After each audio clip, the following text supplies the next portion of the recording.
Hi అండి. శ్రోతలందరికీ నమస్కారం. మన శ్రీదేవి కథల ఖజానాకి మీ అందరికీ స్వాగతం. మాట్లాడొద్దు నవల వింటున్నామండి. రచన శ్రీమతి సూర్యేపల్లి విజయ్ గారు. ఇక ఆలస్యం చేయకుండా మనం కథలోకి వెళ్ళిపోదామండి.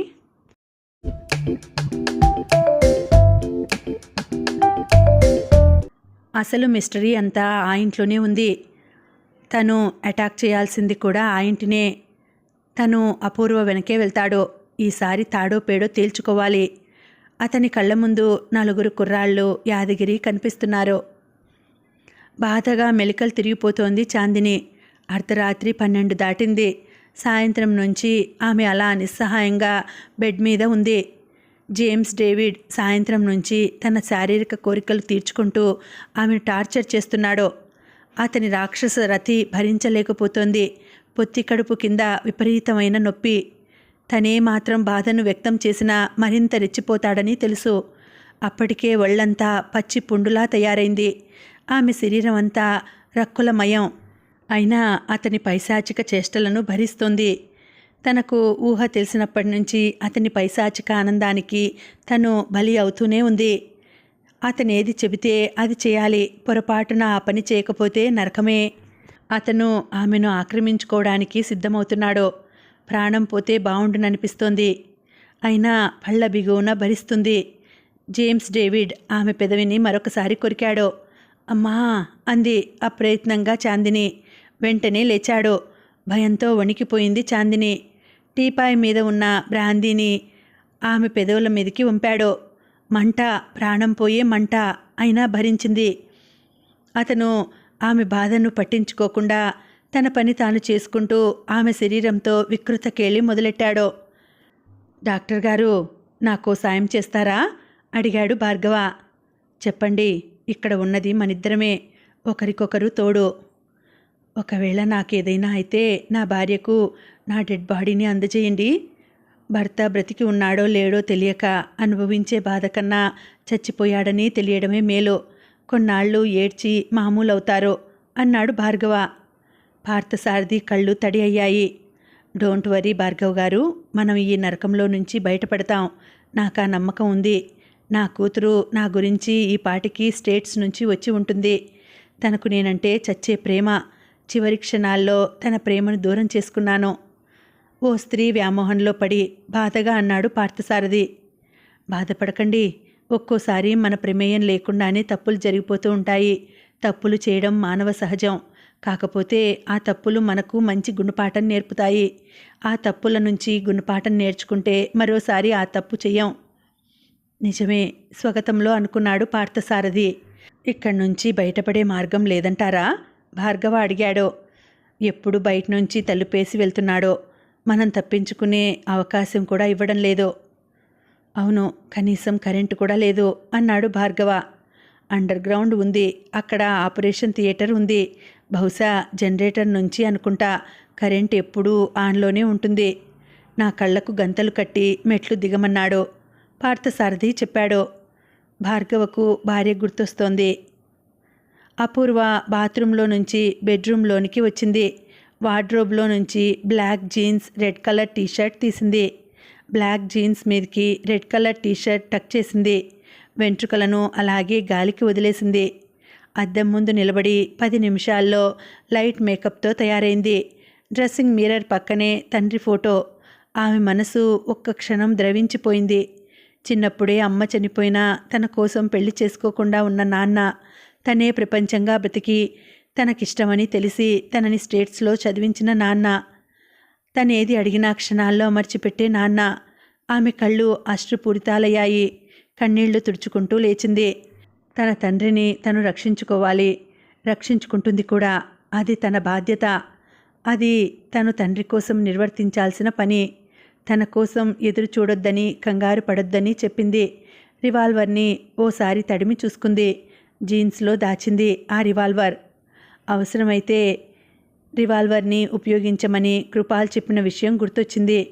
బయటకు నడిచి గ్యారేజ్లో నుంచి కారు బయటకు తీసింది. గూర్ఖా గేట్ తెరిచి సెల్యూట్ చేశాడు. అర్ధరాత్రి 12 దాటుతుండగా కారు రోడ్డు మీదకి వచ్చింది. మిథిలానగర్ వైపు బయలుదేరింది ఆ కారు.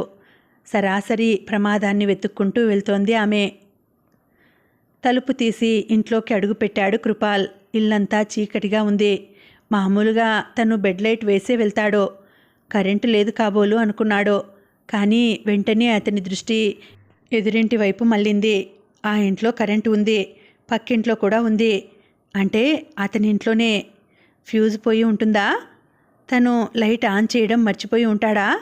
ఆలోచిస్తూ జేబులో నుంచి పెన్ టార్చ్ తీసి ఆన్ చేశాడు. సన్నటి కాంతి.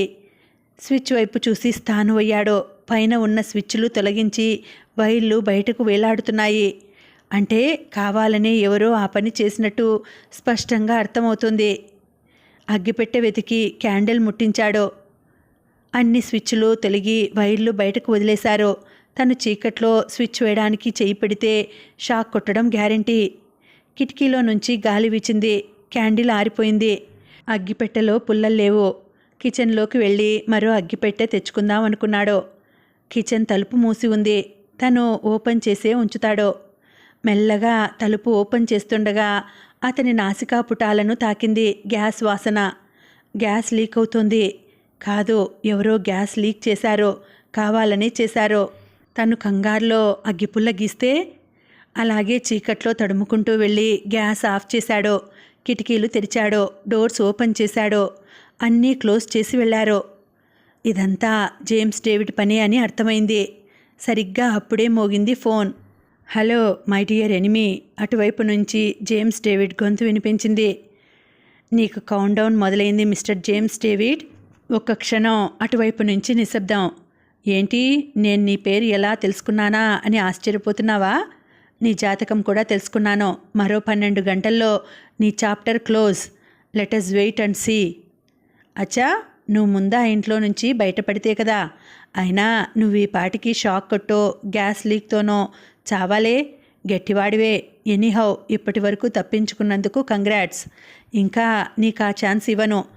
చూద్దాం అంటూ ఈసారి తనే ఫోన్ డిస్కనెక్ట్ చేశాడు కృపాల్. తన ఊహ నిజమే. అతను జేమ్స్ డేవిడ్, పత్రికలో కనబడటలేదు అన్న వ్యక్తి ఈ నేరాలన్నింటికీ మూలకారకుడు. తను చీకట్లో బాణం వేసి చూశాడు. అది నిజమైంది. ఆలోచనల్లోంచి బయటపడ్డాడు. ఇంటి ముందు ఎవరో తలుపు వేస్తోన్న శబ్దం. గబాలున అటువైపు పరిగెత్తాడు. అప్పటికి ఎవరో తలుపు బయట నుంచి వేసి గొళ్ళెం పెట్టారు. నవ్వుకున్నాడు కృపాల్. చాలా చిన్న టెక్నిక్. స్క్రూడ్రైవర్ ఎక్కడుందో వెతికాడు. తలుపు మధ్య పెట్టి బయటకు జనిపి చిన్నగా క్లిక్ మనిపించాడు. క్షణాల్లో అటువైపున ఉన్న గొళ్ళెం ఊడొచ్చింది. అది అతనికి కష్టమైన విషయం కాదు. తలుపు వేసి తాళం పెట్టి జీపులో బయలుదేరాడు. జీపు మిథిలానగర్ వైపు బయలుదేరింది. హోల్స్టిర్లో రివాల్వర్ తగులుతోంది. చాందిని పైనుంచి లేచాడు జేమ్స్ డేవిడ్. ఒక్క క్షణం రిలీఫ్ ఫీల్ అయింది చాందిని. నరకంలో నుంచి స్వర్గంలోకి వచ్చినట్టు అనిపించింది. జేమ్స్ డేవిడ్ లేచి బట్టలు వేసుకున్నాడు. సరిగ్గా అప్పుడే అతని దగ్గరున్న సెల్ ఫోన్ మోగింది. ఇన్స్పెక్టర్ కృపాల్ తప్పించుకున్నాడు. పోలీస్ ఫోర్స్ని తరలిస్తున్నాడు. అతను మీ దగ్గరికే బయలుదేరాడు. అటువైపు నుంచి జేమ్స్ డేవిడ్కు చెప్పాడు అతను. నల్లగా ఉన్నాడు. వయసు 30 ఏళ్ళు ఉంటాయి. టెలిఫోన్ బూతులో నుంచి బయటకు వచ్చాడు అతను. ఎదురుగా కృపాల్. హలో. అతని తరపున మిగిలిన ఒకే ఒక వ్యక్తివి. యాదగిరిని లారీతో చంపించింది నువ్వేనని నా ఎంక్వైరీలో తేలింది. ఓ మనిషిని అంత ఘోరంగా చంపినందుకు నిన్ను క్షమించను అంటూ హోల్స్టర్లో నుంచి రివాల్వర్ బయటకు తీశాడు. సైలెన్సర్ అమర్చిన ఆ రివాల్వర్ శబ్దం చేయకుండా బుల్లెట్ను రిలీజ్ చేసింది. శబ్దం చేయకుండా ఒకే ఒక్క క్షణంలో అతను సైలెంట్గా వెనక్కి విరుచుకు పడిపోయాడు. యాదగిరిని లారీతో చంపింది లాల్ అనే వ్యక్తి అని, అతను పోలీస్ రికార్డ్స్లో ఉన్న పాత క్రిమినలే అని తెలిసింది. ఈరోజు తనని గ్యాస్ లీక్ చేసి చంపడానికి కూడా అతనే వచ్చాడని తెలిసింది. తనని చంపడానికి ప్రయత్నించినందుకు కాదు, అతన్ని చంపాలనుకుంది. యాదగిరి అనే నిస్సహాయుణ్ణి లారీతో ఆటో పైకి ఎక్కించి చంపినందుకు కృపాల్ ఆ వ్యక్తిని నిర్దాక్షిణ్యంగా చంపేశాడు. ఇప్పుడు జేమ్స్ డేవిడ్ ఒక్కడే. చాందిని తప్ప అతని పక్కన ఎవరూ లేరు. అయితే చాందిని కూడా జేమ్స్ డేవిడ్తో విసిగిపోయిందని, అతని నుంచి దూరంగా పారిపోవాలని ఉందని అతనికి తెలియదు. కృపాల్ జీప్ స్టార్ట్ చేశాడు. మిథిలానగర్కు వెళ్లే ముందు పోలీస్ స్టేషన్కు ఫోన్ చేసి లాల్ డెడ్ బాడీని హ్యాండ్ ఓవర్ చేసుకోమని చెప్పాడు. చాందినికి ఏడుపొచ్చేసింది. ఈ నరకం నుంచి బయటపడాలని చూస్తోంది. జేమ్స్ డేవిడ్ ఫోన్లో మాట్లాడింది వింది. ఈ ఇంటిని పోలీసులు చుట్టుముట్టి తమని అరెస్ట్ చేస్తే బావుండునని కోరుకుంటోందామె మనసు. కనీసం జైల్లో అయినా తను ప్రశాంతంగా ఉండొచ్చు. ఆమె ఆలోచనల్లో ఉండగానే జేమ్స్ డేవిడ్ హడావిడిగా వచ్చాడు. మనం వెంటనే ఇక్కడి నుంచి బయలుదేరాలి. పోలీస్ ఫోర్స్ మరో కొద్దిసేపట్లో ఈ ఇంటిని చుట్టుముడుతుంది. కృపాల్ కూడా వస్తున్నాడు. నేను ఈ ఇంట్లో సరిగ్గా 1 గంటకు పేలేలా బాంబు ఫిక్స్ చేసి వస్తాను. నువ్వు రెడీగా ఉండు అంటూ ఫ్రిడ్జ్ దగ్గరికి వెళ్ళి అందులో ఉన్న గుండె భాగాన్ని నోట్లో వేసుకున్నాడు. హడావిడిగా మెట్లెక్కి స్టోర్ రూమ్ వైపు బయలుదేరాడు. చాందిని ఓ నిర్ణయానికి వచ్చింది. వెంటనే పెన్ను పేపరు తీసుకుంది. ఉత్తరం రాయడం మొదలెట్టింది. 15 గంటలో ఉత్తరం ముగించింది. ఎదురుగా క్యాలెండర్ మీద కనిపించేలా పిన్ చేసింది. ఒకవేళ జేమ్స్ డేవిడ్ ఆ ఉత్తరం చూస్తే తన బ్రతుకు ఫినిష్ అని తెలుసు. అయినా తెగించింది.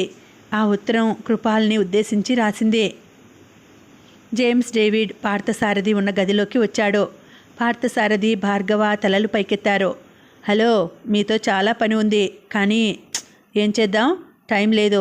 మిమ్మల్ని తీసుకెళ్లే వ్యవధి లేదు. అయినా మిమ్మల్ని వదిలే ప్రసక్తే లేదు.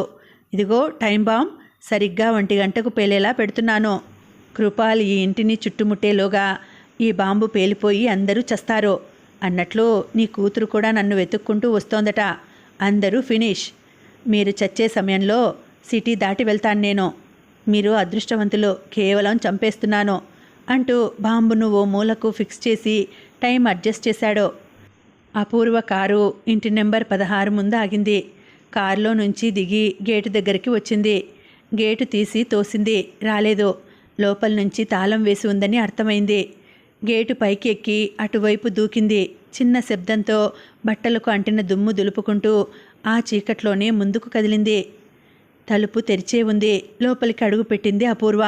ఇల్లంతా నిశ్శబ్దంగా చీకటిగా ఉంది. తన దగ్గరున్న టార్చ్ లైట్ వెలిగించింది. దయ్యాల కొంపలా ఉంది. ఒక్కో గదిని వెతుకుతూ ఉంది అపూర్వ. అదే సమయంలో జేమ్స్ డేవిడ్ చాందినీని తీసుకుని ఆ ఇల్లు వదిలి కారులో బయటకు వెళ్లారు. వాళ్ళ కారు సిటీ లిమిట్స్ వైపు వెళ్తోంది. సరిగ్గా జేమ్స్ డేవిడ్ వెళ్ళిన 15 గంటకు పోలీసులు ఆ ఇంటిని చీకట్లో నిశ్శబ్దంగా చుట్టుముట్టారు. కృపాల్ గేటు దూకి లోపలికి వచ్చాడు. ఎదురుగా తలుపు తీసే ఉంది. స్టోర్ రూమ్ తలుపు తెరిచాడు. విరిగిన కుర్చీలు, బల్లలు, పాత సామాను. ఎందుకో ఆ గదిలోనే మిస్టరీ ఉందనిపించింది. ఒక్కో కుర్చీని పక్కకు జరుపుతూ టార్చ్ లైట్తో పరిశీలనగా చూశాడు. ఓ టేబుల్ కింద ఏదో మెరుస్తూ కనిపించింది. అదో చిన్న తలుపు లాంటిది. నీట్గా ఉంది. అనుమానం వచ్చి ఆ తలుపు గట్టిగా లాగడంతో పైకి వచ్చింది. లోపలికి మెట్లు కనిపించాయి. అతని కళ్ళు ఆశ్చర్యంతో వెడల్పయ్యాయి. మెల్లగా మెట్లు దిగి లోపలికి వెళ్ళాడు. లోపల పట్టపగల్లా వెలుతురు. ఆటోమేటిక్ జనరేటర్ పనిచేస్తున్నదని అర్థమైంది. ఫ్రిడ్జ్, సోఫా, మంచం అత్యాధునికమైనవి ఉన్నాయి అన్నీ. ఆ గదిని దాటి మరో గదిలోకి వెళ్ళాడు. ఆపరేషన్ థియేటర్ ఉంది. అంటే ఆపరేషన్స్ చేసి కిడ్నీలు, శరీర అవయవాలు మాయం చేసింది ఇక్కడేనని అర్థమైంది. మళ్ళీ పడగదిలోకి వచ్చాడు. ఫ్రిడ్జ్ ఓపెన్ చేశాడు. అందులో మనిషి గుండె, కాలేయం, కన్ను ఉన్నాయి. కృపాల్ ఒళ్ళు జలధరించింది. ఓ ప్రక్కన చిరిగిన నైటీ ఉంది. అతని దృష్టి ఆ గదిని నిశితంగా పరిశీలిస్తుంది. అనుకోకుండా అతని దృష్టి క్యాలెండర్ మీద పడింది. క్యాలెండర్కు ఏదో ఓ ఉత్తరం పిన్ చేసి ఉంది. గబగబా ఆ ఉత్తరం విప్పాడు. కృపాల్ గారికి ఈ కేసును ఇన్వెస్టిగేషన్ చేస్తున్నది మీరని తెలుసు.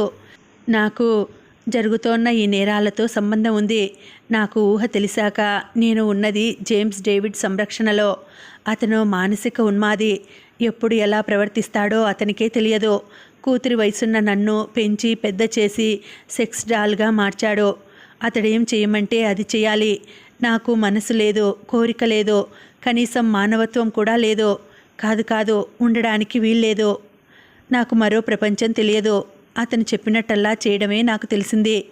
మనుషుల శరీర అవయవాలను ఎంతో ఇష్టంతో తింటుంటే వాంతి అయ్యేలా ఉన్నా బిగబట్టుకొని ఆ సన్నివేశాన్ని ఎంజాయ్ చేసేదాన్ని. అలా ఎంజాయ్ చేసినట్టు నటించేదాన్ని. అతను చేసిన నేరాలు, ఘోరాలు చాలా ఉన్నాయి. అన్నింట్లోనూ నేను భాగస్వామినే.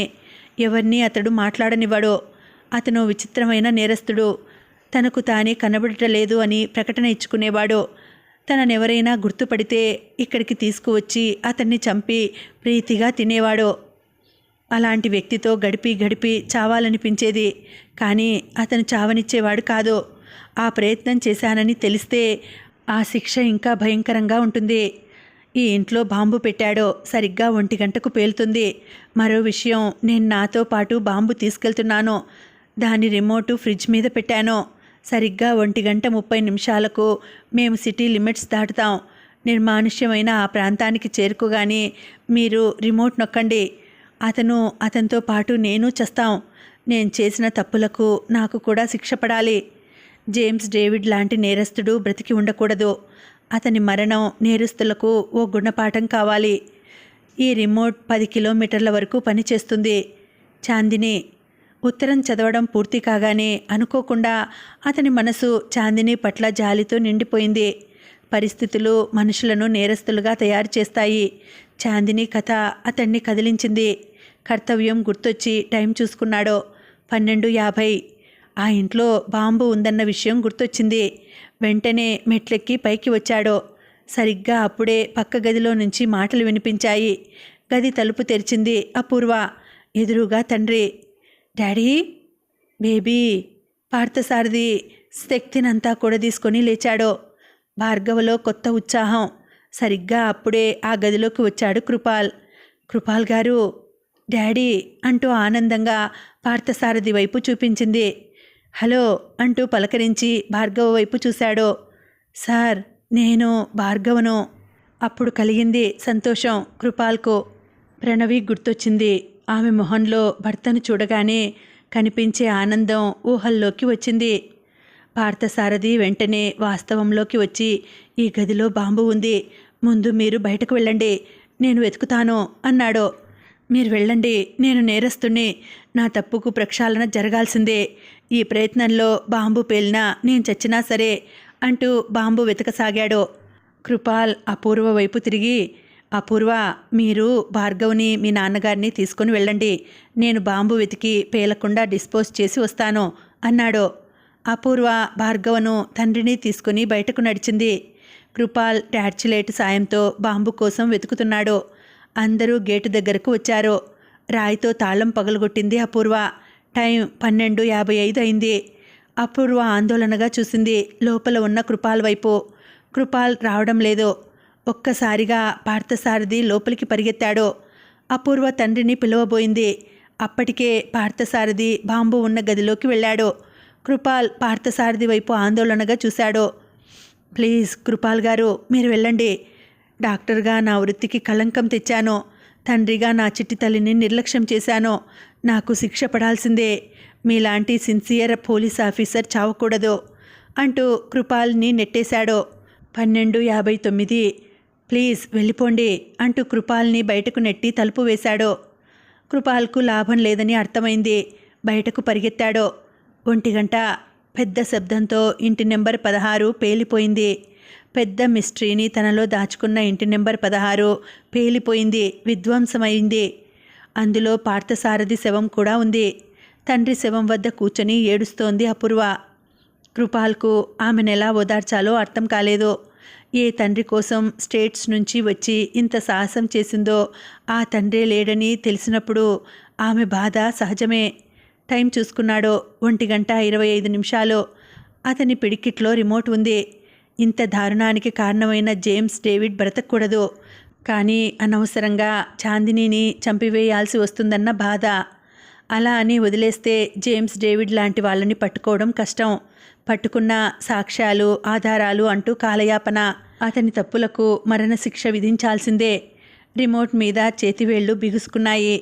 1:35. ఏయ్ చాందిని, మనం మకాం మద్రాస్ మారుస్తున్నాం అన్నాడు ఆమె పెదవి మీద తన పంటితో ఘాటు సృష్టించి.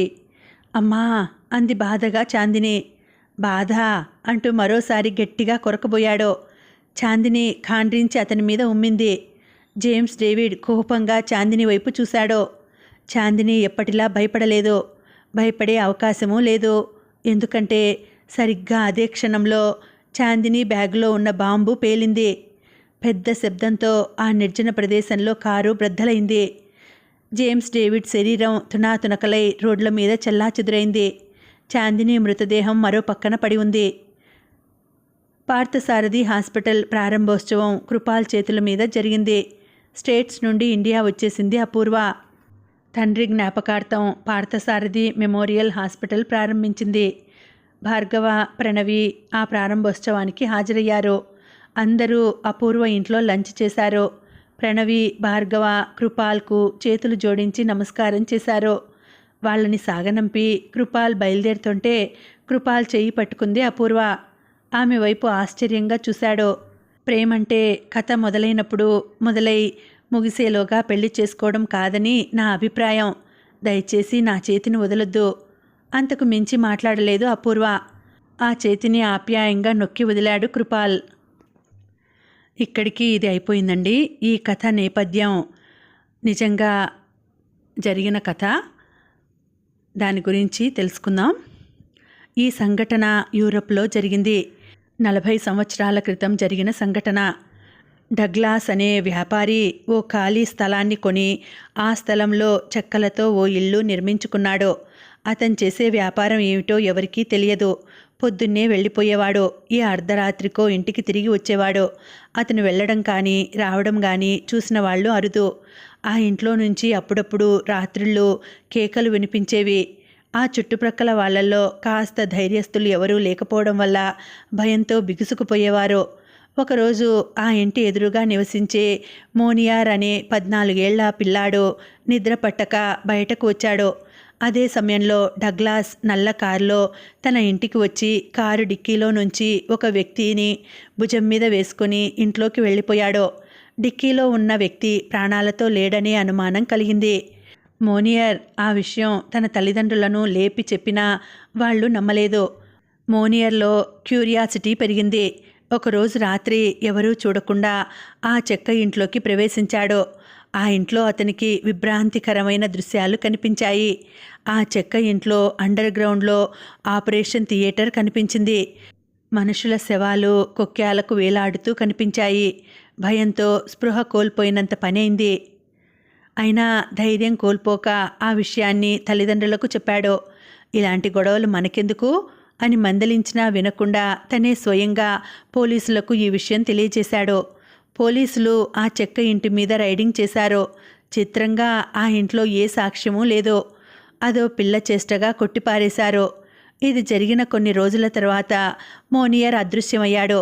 మరో వారం రోజుల తర్వాత అతని డెడ్ బాడీ ఒక పొదలో కనిపించింది. అతని మెదడు భాగాలు, కిడ్నీలు మిస్ అయ్యాయి. అదే రోజు మోనియర్ తల్లిదండ్రులు డగ్లాస్ మీద అనుమానం వ్యక్తం చేశారు. పోలీసులు మరోసారి ఆ ఇంటి మీద రైడింగ్ చేసేలోగా ఆ రోజు రాత్రి పోలీసులు ఆ ఇంటికి సమీపించడానికి అరగంట ముందే చెక్క ఇంట్లో అగ్ని ప్రమాదం సంభవించి ఆ ఇల్లు బూడిదగా మారింది. డగ్లాస్ కూడా ఆ మంటల్లో చనిపోయాడని భావించారు. ఆ కేసు తాలూకు మిస్టరీ అలాగే ఉండిపోయింది. దక్షిణాఫ్రికా అడవుల్లో సియోమ్రా అనే ఆటవిక జాతి ఉంది. ఈ జాతిలో కొందరు నరమాంసంను ఆహారంగా స్వీకరిస్తారు. వీళ్ళు మనుషులను వేటాడే పద్ధతి విచిత్రంగా ఉంటుంది. అడవుల్లోకి ప్రవేశించిన వారితో స్నేహం నటించి వారిని తమ ఇళ్లల్లోకి ఆహ్వానిస్తారు. మత్తు కలిపిన పానీయాన్ని తాగిస్తారు. మంచి రుచిగా ఉండే ఆ పానీయంలో భంగు లాంటిది కలుపుతారు. వాళ్ళు నిద్రపోయిన తర్వాత కాళ్ళు చేతులు కట్టేసి స్పృహ తెప్పించి వాళ్ళని చంపేసి వాళ్ళ మెదళ్లను మంటల మీద కాల్చుకొని తింటారట. ఒక విధంగా వాళ్ళను నరమాంస భక్షకులు అని అనవచ్చు. వాళ్ళ వేషధారణ కూడా నరమాంసం భక్షకులని పోలి ఉంటుంది.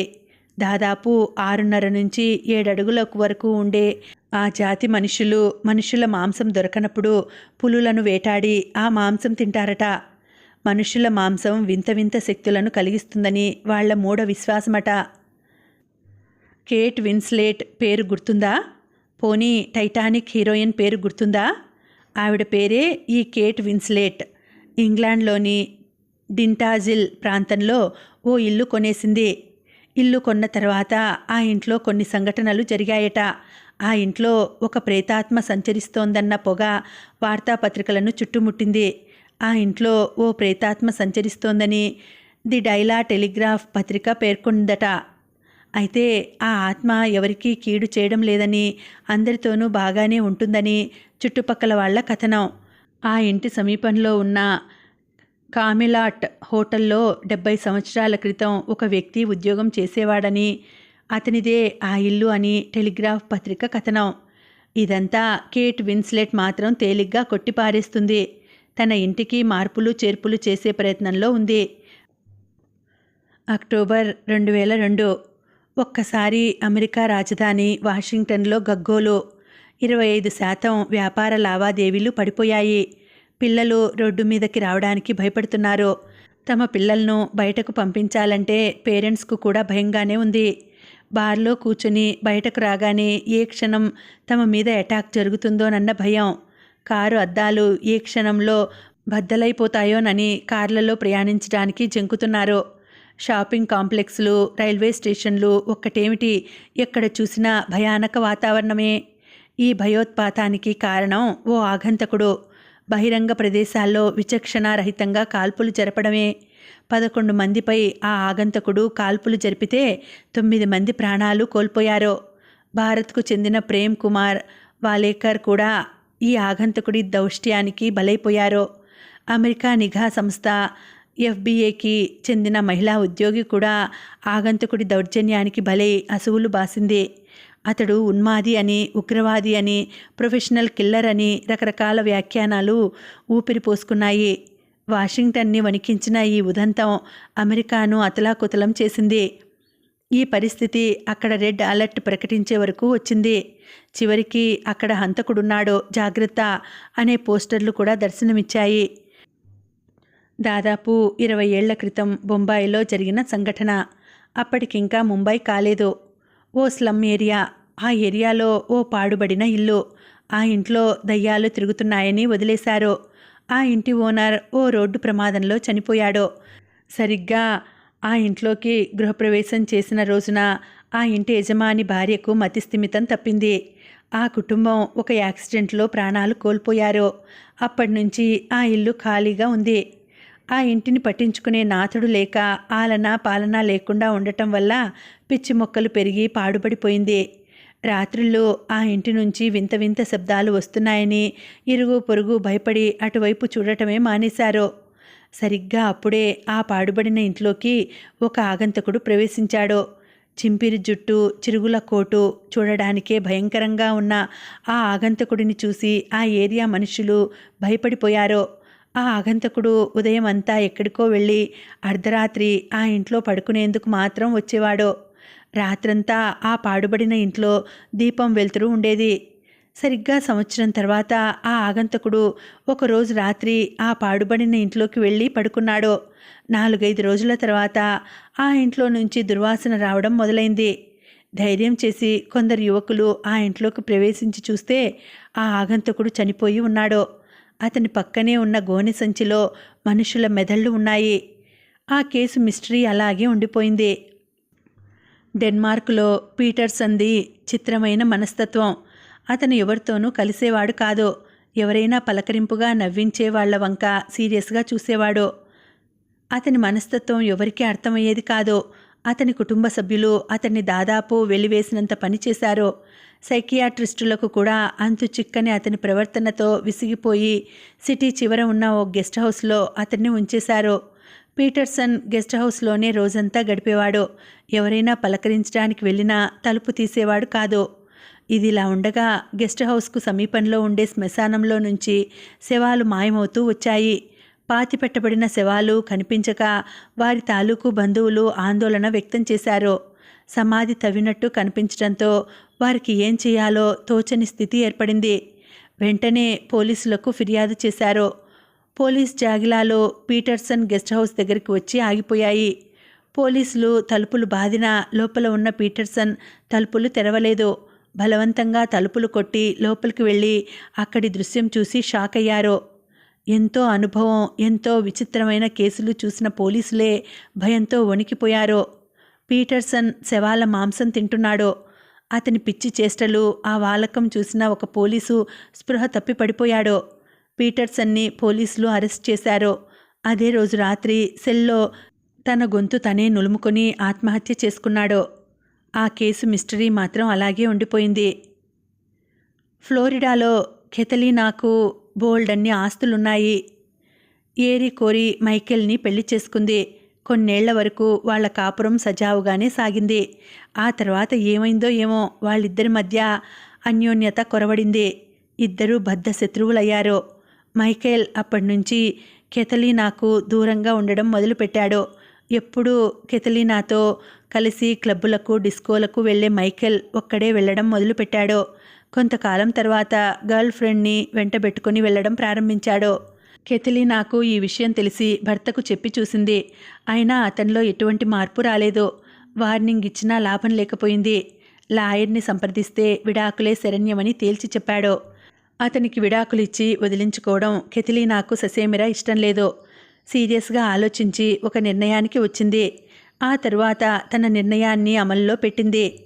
అన్ని ప్రముఖ పత్రికల్లో ప్రకటనలు ఇచ్చింది. ఈ క్రింద ఫోటోలోని వ్యక్తి కనిపించడం లేదు. అప్పగించిన వారికి భారీ పారితోషికం అని ప్రకటించింది. దానితో మైకేల్ పని కుడితిలో పడ్డ ఎలుకలా మారింది. గర్ల్ ఫ్రెండ్స్తో మైకేల్ ఎక్కడికి వెళ్ళలేని దుర్భర పరిస్థితి నెలకొంది. కెథలీనాకు అప్పగించడం మొదలుపెట్టారు.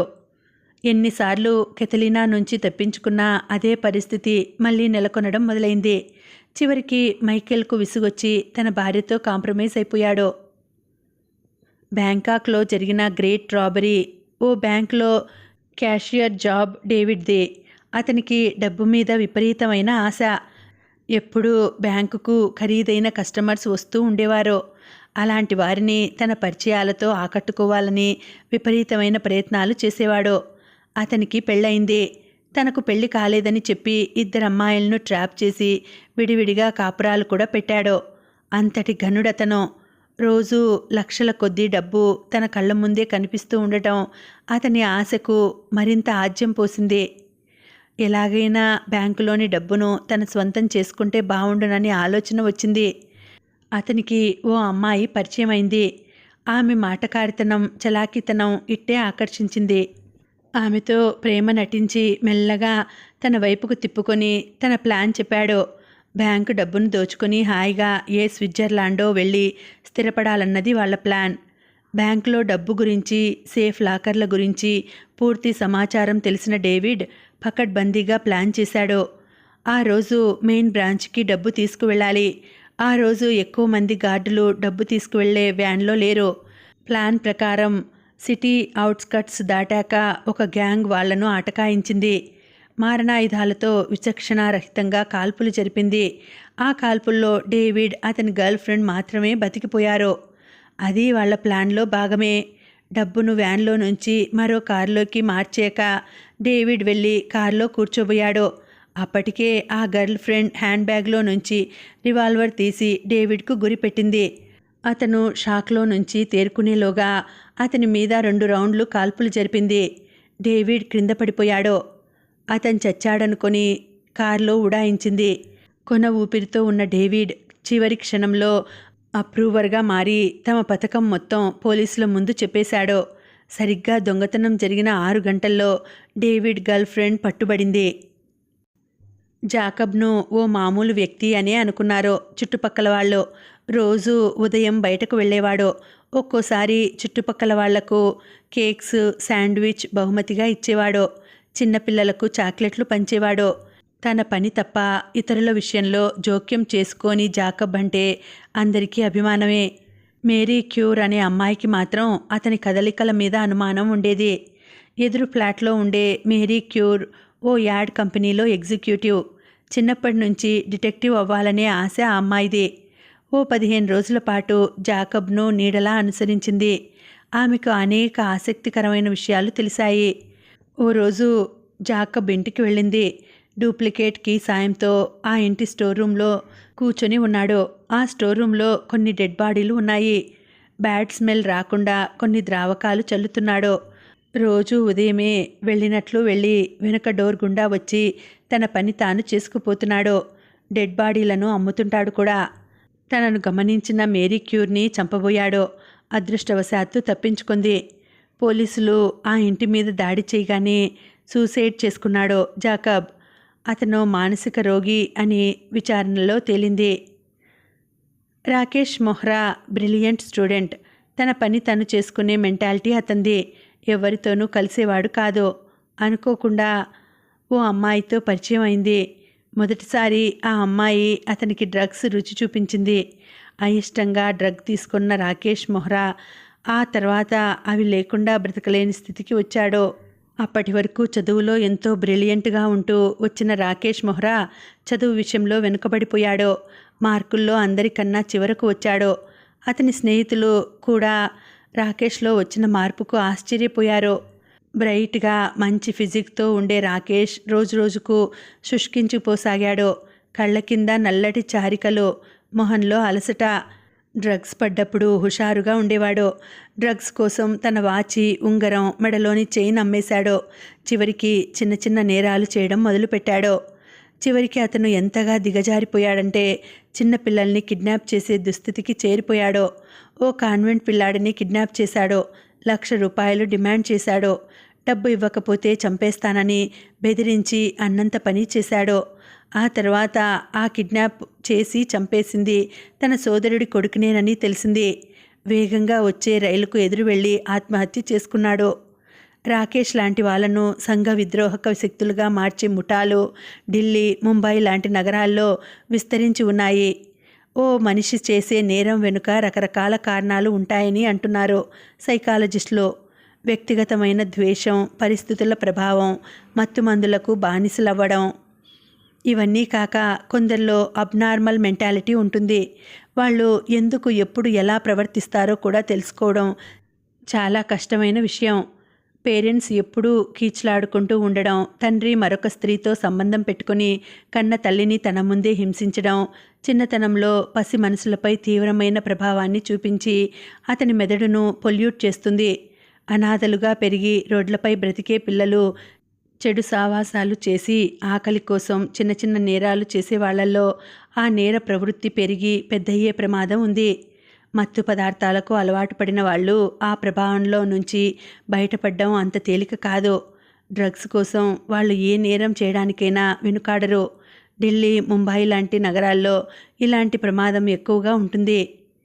ఎవరైనా అబ్నార్మల్గా కనిపించినా, వాళ్ళ చూపుల్లో, ప్రవర్తనలో పెక్యులారిటీ కనిపించినా వాళ్ళను అనుమానించాల్సిందే. హంతకులు మన పక్కనే ఉంటారు. వాళ్ళను గమనించడానికి మనకు కాస్త పరిశీలన అవసరం. క్రిస్టోఫర్కు క్రైమ్, సస్పెన్స్, హారర్ నవలలంటే విపరీతమైన ఆసక్తి. అతని చేతిలో ఎప్పుడు చూసినా ఏదో ఒక మిస్టరీ నవల ఉంటుంది.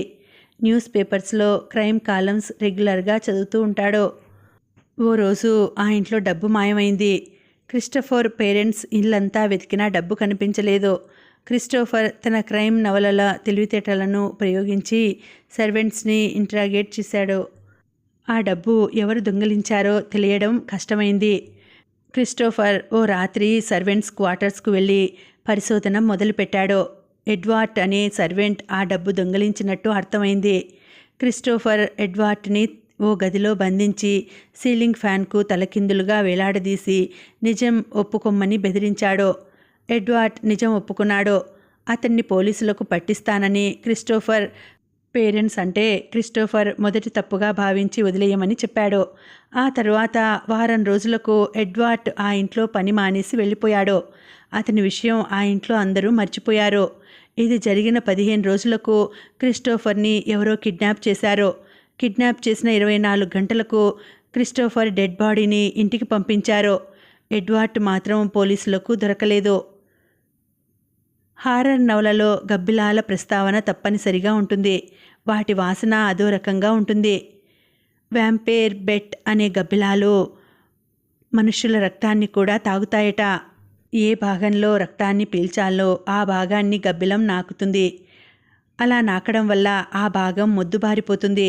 స్పర్శ తెలియకుండా పోతుంది. వెంటనే రక్తాన్ని పీల్చేస్తుంది. శరీరం నుంచి కారే రక్తం గడ్డ కట్టకుండా గబ్బిలం నోట్లో ఊరే లాలాజలంలో రక్తాన్ని గడ్డ కట్టకుండా నిరోధించే పదార్థం ఉంటుంది. ఈ గబ్బిలాలు జంతువులు మనుషుల రక్తాన్ని ఆహారంగా తీసుకుని బతుకుతాయి. ఒక్క రాత్రిలో నిద్రపోతున్న మనిషి నుంచి 30 గ్రాముల రక్తాన్ని తాగేస్తుంది గబ్బిలం. వాటిని కొందరు దయ్యాల గబ్బిలాలు అని అంటారు. క్షుద్ర మాంత్రికులు ఈ గబ్బిలాలను తమ మంత్రశక్తులకు ఉపయోగించుకుంటారన్న మూఢనమ్మకం కూడా ఉంది. ఈ గబ్బిలాలు అతి ప్రమాదకరమైనవి. హవాయి దీవుల్లో ఓ తెగవారు మనుషులను చంపడానికి ప్రయోగించే పద్ధతి రాక్షసంగా ఉంటుందట. దారి తప్పి ఆ దీవిలోకి ప్రవేశించిన వారిని రాత్రయ్యే వరకు అతిథిగా అన్ని మర్యాదలు చేసి పడుకోవడానికి ఓ ఇంట్లోకి పంపిస్తారు. చీకట్లోనే ఆ ఇంట్లోకి అడుగు పెట్టాలి. తలుపు తెరిచి లోపలికి అడుగుపెట్టి 4 అడుగులు వేసాక కానీ ఆ అతిథికి అర్థం కాదు. అర్థమయ్యేలోపు అతను లోతైన కందకం లాంటి దానిలో పడిపోతాడు. ఆ గృహాన్ని మృత్యుగృహం అని కూడా పిలుస్తారు. పైకి సాదాసీదా ఇల్లులా కనిపించే ఆ మృత్యుగృహం లోపల కందకం లాంటిది ఉంటుంది. కందకం లోపల ఇనుప తీగలు రాటుదేలి ఉంటాయి. దాదాపు 20 అడుగులు ఉన్న ఆ కందకంలోకి పడగానే ఒళ్ళంతా గీరుకుపోతుంది. పైకి రావడానికి ఏమాత్రం అవకాశం ఉండదు. అతను వేసే హృదయ విదారకమైన కేకలు ప్రయాసే. అలా అతను అరిచి అరిచి స్పృహ తప్పి చచ్చి పడే వరకు అలాగే ఉంచి చనిపోయాక కొక్కెం ద్వారా పైకి లాగి ఆ శవాన్ని ఆ మృత్యుగృహం యజమాని అతని కుటుంబ సభ్యులు భుజిస్తారు. అలా ఆ దీవిలో చాలా మృత్యుగృహాలు ఉన్నాయట. వాళ్ళు మనుషులను వేటాడే పద్ధతి కూడా విచిత్రంగానే ఉంటుంది. వింత వింత అరుపులతో భయపెట్టి మనుషులను వేటాడి మృత్యుగృహాల్లోకి పంపిస్తారు. ఫ్రాన్స్ నగరంలో ఒక్కసారిగా కలకలం మొదలైంది.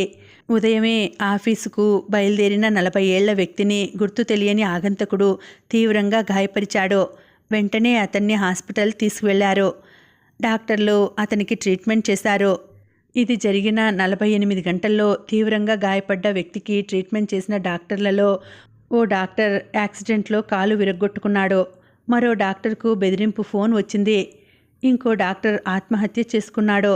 ఎంక్వైరీలో అతను ఆత్మహత్య చేసుకోలేదని, అతన్ని హత్య చేసి ఆత్మహత్య చేసుకున్నట్లు ఎవరో ప్లాన్ చేశారని తెలిసింది. ఆ కేసును ఓ ఇన్స్పెక్టర్ టేకప్ చేశాడు. ఆ ఇన్స్పెక్టర్ భార్యకు బెదిరింపు ఫోన్ కాల్ వచ్చింది. ఇన్స్పెక్టర్ ఆ ఫోన్ కాల్ని ట్రాప్ చేసి ఆ అడ్రస్ను పట్టుకొని వెళ్ళేసరికి ఆ ఫోన్ కాల్ ఓ పబ్లిక్ టెలిఫోన్ బూత్ నుంచి వచ్చినట్టు తెలిసింది. ఆ ఇన్స్పెక్టర్ మొండిగా కేసు టేకప్ చేయడంతో అతడి వెహికల్లో బాంబు అమర్చారు. ఆ పేలుళ్లో ఆ ఇన్స్పెక్టర్ 2 చేతులు నుజ్జునుజ్జయ్యాయి. ఆ తర్వాత ఆగంతకుణ్ణి గురించి సమాచారం మరుగున పడింది. ఆ కేసు ఇప్పటికీ మిస్టరీనే. రాజస్థాన్లోని జాన్గఢ్ గ్రామంలో ప్రవేశద్వారం వద్ద సూర్యాస్తమయం తర్వాత గ్రామంలోకి ప్రవేశించకూడదన్న హెచ్చరిక బోర్డు కనిపిస్తుంది. టూరిస్టులు తప్ప ఎవరూ సూర్యాస్తమయం తర్వాత ఆ ఊళ్ళో కనిపించరు. ఆ ఊళ్ళో ఏ ఇంట్లోనూ మనుషులు ఉండరు. ఓ టూరిస్టు సాహసించి సూర్యాస్తమయం తర్వాత ఆ గ్రామంలోకి అడుగుపెట్టాడు. అతనికే అద్భుతమూ కనిపించలేదు. అంతా భయం మాత్రమే అని కొట్టిపారేసి ఆ టూరిస్టు ఊరంతా తిరిగాడు. సడన్గా పెద్ద గాలి వీచింది. ఆ టూరిస్టుకు మొదట ఏమీ అర్థం కాలేదు. ఆ గాలి ఎక్కువైంది. సడన్గా ఏవేవో వింత వింత అరుపులు వినిపించాయి. ఆ టూరిస్టుకు ఆ అరుపులు ఎక్కడి నుంచి వస్తున్నాయో అర్థం కాలేదు. ఏ ఇంటికి వెళ్ళినా ఆ ఇంట్లో ఎవరూ లేకపోవడం, అతని అరుపులు అతనికే భయంకరంగా వినిపించాయి. ఆ రాత్రి ఏం జరిగిందో ఎవరికీ తెలియదు. తెల్లవారేసరికి అతని శవం ఆ ఊరి నడిబొడ్డులో కనిపించింది. దయ్యాలే అతన్ని పీక్కు తిన్నాయని అంతా అనుకున్నారు. అతని మరణం ఓ మిస్టరీలా మారిపోయింది. ఆ ఊళ్ళోకి వెళ్ళాలంటే టూరిస్టులు భయపడతారు. సాహసం చేసి వెళ్తే అయిపోయింది. ఈ కథలన్నీ కూడా నిజంగా జరిగినవేనండి. ఈ కథల సారాంశాన్ని బట్టి ఈ నేపథ్యంతో సూర్యపల్లి విజయ్ గారు మాట్లాడొద్దు అనే ధారావాహిక రాశారు. ఇక్కడితో ఈ నవల సమాప్తం.